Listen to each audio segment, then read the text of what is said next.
Can you cook Brussels sprouts in the air fryer? Of course you can. I'm going to show you how I make the best Brussels sprouts in the air fryer by using my one secret ingredient. Let me show you what it is. Before I share with you my secret ingredient, we first have to preheat our air fryer. I preheat my air fryer to 400 degrees for about 4 minutes. This makes sure the air fryer is nice and warm before we put these Brussels sprouts in the air fryer. The Amazon link will be in the description so you can get your Power XL air fryer. So now let's go ahead and move to slicing these Brussels sprouts. Next, we got our fresh Brussels sprouts that we have to clean off, but before we do that, we gotta slice them. My goal here is to slice these Brussels sprouts in half, but before I do that, I need to go ahead and get my cutting board and a sharp knife so I can cut the ends of these Brussels sprouts off. So 2 cuts here, just 2. As you see here, slice it right down at the end of it, like you see here, and just turn it, carefully turn it, and slice it in half. Now I'm gonna take these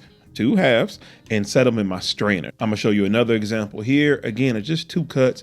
Take your time. That way you won't worry about cutting your finger off. So once I slice all of the Brussels sprouts in that bag, and then I'll set them all in the strainer to be rinsed off. But before we rinse the Brussels sprouts off, I'm going to show you my secret ingredient to make these the best Brussels sprouts that you can cook in the air fryer. So my secret ingredient to make the best Brussels sprouts in the air fryer is beef tallow.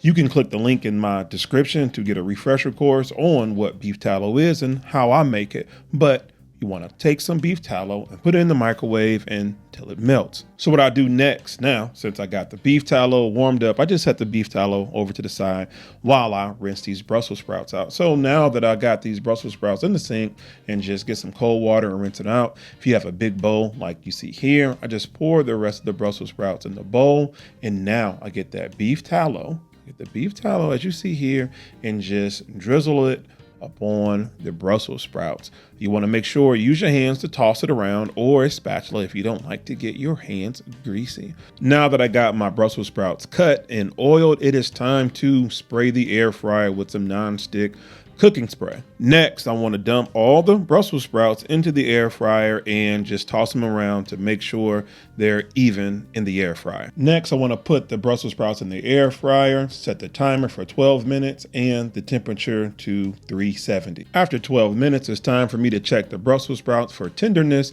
and also to toss them. What I'm checking for now is the tenderness of the Brussels sprout. It should be soft, but it shouldn't be as rock hard as it is. This lets me know it is time to put them back in the air fryer. But before I do that, I'm going to give them a little toss and put them back in the air fryer for a few minutes. Now, while I'm waiting for the Brussels sprouts to get done, I want to mix in some seasonings in another bowl. That way I have it all ready. So when the Brussels sprouts come out the air fryer, all I got to do is just sprinkle this on top and I'm done. All right, let's check on these Brussels sprouts after about 10 minutes. Yes, I set it to 12, but I always like to pull it a little early too, just to make sure I don't burn it. Now I'm checking for the tenderness in the Brussels sprouts, and I think they're ready. But how can I think they're ready if I haven't even tried them yet, let alone even seasoned them? So what I do now is put them in a container because I am meal prepping. I'm going to sprinkle that seasoning I just showed you all over the Brussels sprouts. Next, I'm going to toss them around